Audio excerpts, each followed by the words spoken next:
Hello everyone, आज है 19 जनवरी और आज इस वीडियो में हम बात करने जा रहे हैं इंडियन ऑयल कॉरपोरेशन के बारे में।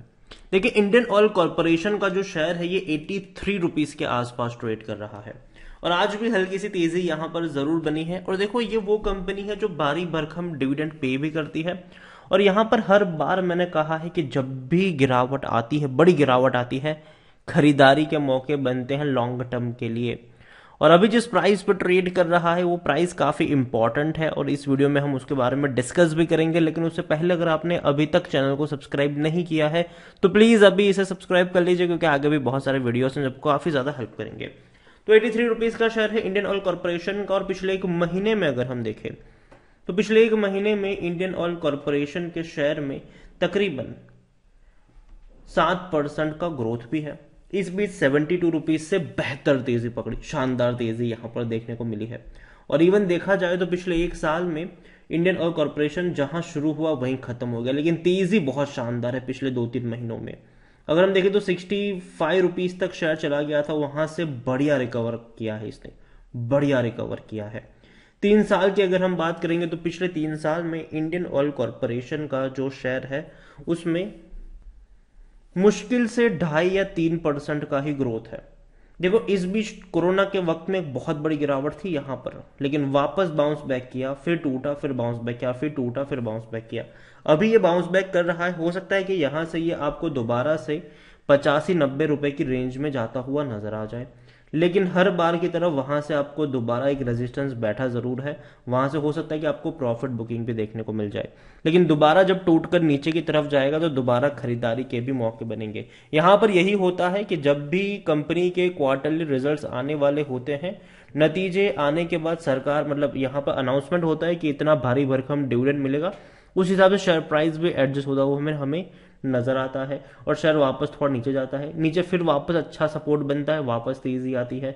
यहां पर जो खरीदारी के लेवल मैंने पहले आपको सजेस्ट किए थे वो 70 रुपए के आसपास के थे कि 70 रुपए के आसपास अगर मिले तो खरीद लेना, लेकिन अभी ऑलरेडी उस रेंज में जा चुका है जहां से थोड़े ही ऊपर एक रेजिस्टेंस बैठा हुआ है।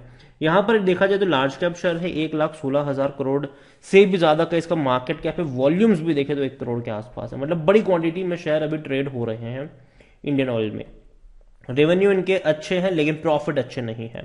लास्ट 2 क्वार्टर काफी खराब रहे इनके लिए। ये वो कंपनी है जो सालाना 5 या 6 हजार करोड़ का प्रॉफिट करती थी, लेकिन सितंबर क्वार्टर में तकरीबन 990 करोड़ का लॉस हो गया। इससे पहले के क्वार्टर में जून में भी 280 करोड़ का लॉस हो गया। मतलब फाइनेंशियल ईयर 2023 काफी अच्छा नहीं रहा इनके लिए, दोनों ही क्वार्टर में इनको लॉस हुआ है। लेकिन देखा जाए तो रेवेन्यू में बहुत बड़ी तेजी है।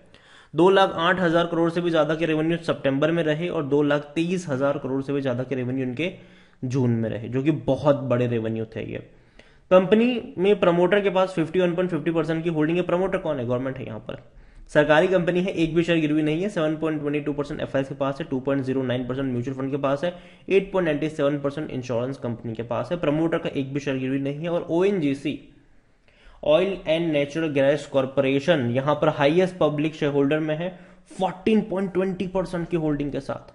इंडियन ऑयल कॉर्पोरेशन में देखा जाए तो भैया कोई भी बेचने की सलाह नहीं दे रहा है, मैं भी नहीं दूंगा।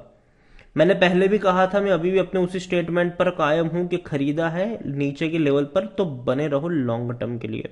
लेकिन बात जहां तक आती है फ्रेश बाइंग की, तो मुझे लगता है कि 70 से 75 रुपए का जो लेवल होगा वो खरीदारी के लिए, इनिशियल बाइंग के लिए कह सकते हो कि अट्रैक्टिव है। वहां से हर 5 रुपए की गिरावट में अगर आप चाहो तो लॉन्ग टर्म के लिए इसको ऐड करके चल सकते हो। इतना ही नहीं, कंपनी के अगर हम बात करने जाए तो डिविडेंड, क्योंकि ये इंपॉर्टेंट है, क्योंकि पैसा इसी से बनता है हर बार। पिछले साल 4 रुपए का पे किया पहले ही बार, बाद में 2 रुपए 40 पैसे का, कुल मिलाकर 6 रुपए 40 पैसे का इसने डिविडेंड साल 2022 में पे किया था। साल 2021 में इसने और बड़ा डिविडेंड पे किया था, तकरीबन 9.5 रुपए का। पहले 3 रुपए, फिर 1.5 रुपए, फिर 5 रुपए। 2023 में भी ये आपको कम से कम 7-8 रुपए का डिविडेंड तो पे करेगा ही करेगा। इसका मतलब यह है कि अगर आपकी बाइंग प्राइस 70 से 75 के बीच में होती है तो आप कम से कम 10% डिविडेंड से सालाना कमा सकते हैं। और ये इसलिए मैं कहता हूं कि जब भी गिरता है खरीदारी के मौके हैं, जैसे कि कोविड के वक्त ये टूट गया था, काफी नीचे गया था ये, और तब भी मैंने कहा था कि खरीदो, क्योंकि अगर आप खरीदारी करी होती तब भी तो डिविडेंड से ही अब तक आप आराम से 15-16 रुपए कमा चुके होते और शेयर प्राइस में आपकी बाइंग प्राइस भी काफी निचले लेवल पर होती और ग्रोथ हो चुका होता वो अलग से। और यही वजह है कि चाहे वो ओएनजीसी का शेयर हो, ठीक है, चाहे वो बीपीसीएल का शेयर हो या चाहे वो एचपीसीएल का शेयर हो, गिरावट में खरीदारी के मौके बनेंगे इन कंपनियों में। बस ये है कि आपको सही लेवल पकड़ना है। यहां पर रेवेन्यू देखो तो बेहतरीन है, 5,90,000 करोड़ तक के रेवेन्यू फाइनेंशियल ईयर 2022 में थे, जो कि अच्छे थे, काफी हाई थे। लेकिन 2023 में 2 ही क्वार्टर में कंपनी ने ऑलरेडी 4,30,000 करोड़ तक के रेवेन्यू कमा लिए हैं। अभी 2 क्वार्टर और बचे हैं, तो उसके भी भैया अच्छा ही आएंगे। तो ऐसे में एक्सपेक्टेड है कि कंपनी कम से कम 9 लाख करोड़ का रेवेन्यू करेगी, जो कि बहुत बड़ा रेवेन्यू है ये। और जहां तक बात करें कंपनी के इनके रिजल्ट्स को लेकर दिसंबर क्वार्टर के, तो बहुत जल्दी आने वाले हैं। 31 जनवरी को कंपनी के दिसंबर क्वार्टर के रिजल्ट्स भी आने वाले हैं और ये काफी अहम नतीजे होंगे, क्योंकि लास्ट 2 क्वार्टर में इनको भारी भरकम नुकसान हुआ है। तो एटलीस्ट इस क्वार्टर में प्रॉफिट की हम उम्मीद कर सकते हैं। लेकिन अभी भी देखें तो मार्जिन पर प्रेशर जरूर बना था, तो देखना इंटरेस्टिंग होगा कि वापस से प्रॉफिट में लौट भी पाते हैं कि नहीं। इनके प्रॉफिट भी अगर आप देखो तो अच्छे खासे प्रॉफिट थे, 24,000 करोड़ के आसपास का प्रॉफिट था इनका, इससे पहले 20,000 करोड़। लेकिन 2023 में क्या हो गया कि भले ही रेवेन्यू में बहुत बड़ी छलांग आई, लेकिन लॉस में आ गई कंपनी, और ये एक नेगेटिव पॉइंट है इसका। लेकिन मुझे लगता है कि कंपनी बर्बाद होने वाली नहीं है, जो भी है वो टेम्पररी फेज है, लॉन्ग टर्म में और बड़ी रफ्तार से ये भागेगा जरूर। तो यही कहूंगा कि जब भी सस्ता हो खरीदारी के ही मौके है, ये मैं पहले भी कह चुका हूं। यहां पर देखो तो 4.62 का इसका पी रेशियो है, सेक्टर पी 12.96, मतलब अभी भी सस्ता है ये, इतनी बड़ी तेजी के बावजूद भी। 67% एनालिस्ट कहते हैं खरीदारी करो, खरीदारी करने का सही मौका शेयर ओवरबोर्ड जोन में नहीं है। प्रॉफिट भी अच्छा यहां पर देखने को मिला है। शेयर होल्डिंग के हुए अगर हम बात करें तो अच्छी खासी क्वांटिटी में प्रमोटर भी है, म्यूचुअल फंड भी है, डोमेस्टिक भी है, एफआईज भी है, बल्कि रिटेल के पास बहुत कम होल्डिंग है। 5.11% की होल्डिंग ही रिटेल इन्वेस्टर के पास है, अदर पार्टीज के पास 24.79% की होल्डिंग देखने को मिल रही है। ओवरऑल मैं इतना ही कहूंगा आपको इंडियन ऑयल कॉर्पोरेशन को लेकर कि कंपनी खराब नहीं है, बस आपकी बाइंग प्राइस काफी हाई लेवल पर नहीं होनी चाहिए। उसे नुकसान तो नहीं होगा, बस ये है कि लंबे समय तक आपका पैसा फंस सकता है।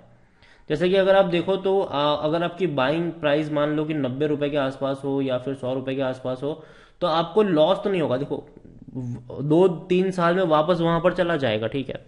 इस बीच आपको हो सकता है कि ये 15-20 रुपए का डिविडेंड भी पे कर दे, लेकिन वही है कि शेयर प्राइस में आपको उतना बड़ा ग्रोथ देखने को मिलता नहीं है। तो यही कहूंगा आपसे कि खरीदारी करी है तो बने रहो पहली चीज। लेकिन जहां तक बात है फ्रेश बाइंग की, 70-75 का जो रेंज है वहां पर आपकी नजर होनी चाहिए इनिशियल बाइंग के लिए। बाकी की हर 5 रुपए की गिरावट में अगर आप चाहो तो लॉन्ग टर्म के लिए एवरेज करके भी चल सकते हो इंडियन ऑयल कॉर्पोरेशन में। और डेफिनेटली भले ही हम कह रहे हैं कि आने वाले दौर में इलेक्ट्रिक इलेक्ट्रिक इलेक्ट्रिक, लेकिन मैं मानता हूं कि अभी जब तक पेट्रोल डीजल है तब तक, और इवन गैस में भी है ये कंपनी, तो यहां पर तो चलता ही रहेगा। इसके अलावा और अगर कंपनी इलेक्ट्रिक में जा भी रहेगी तो ये भी अपने आप को स्विच कर रहे हैं। इन्होंने अनाउंसमेंट भी करी थी इलेक्ट्रिक चार्जिंग स्टेशन को लेकर, तो देखो उसमें कोई दिक्कत की बात नहीं है। भले ही इलेक्ट्रिक आने वाला हो तो इनको भी अडॉप्ट करने में टाइम नहीं लगेगा, ऑलरेडी इनके पेट्रोल पंप सही हर जगह पर। तो यही कहूंगा खरीदारी करिए, बने रहिए, फ्रेश बाइंग की बात है, डेफिनेटली मौके बनेंगे 70 से 75 रुपए के आसपास। वीडियो को यहीं पे एंड करूंगा, पसंद आया हो तो लाइक करो, शेयर करो, चैनल अगर पहले बार है तो प्लीज सब्सक्राइब करें। और इंडियन ऑयल कॉर्पोरेशन के बारे में आप क्या सोचते हैं वो भी आप मुझे कमेंट में लिखकर बता सकते हैं। Thank you.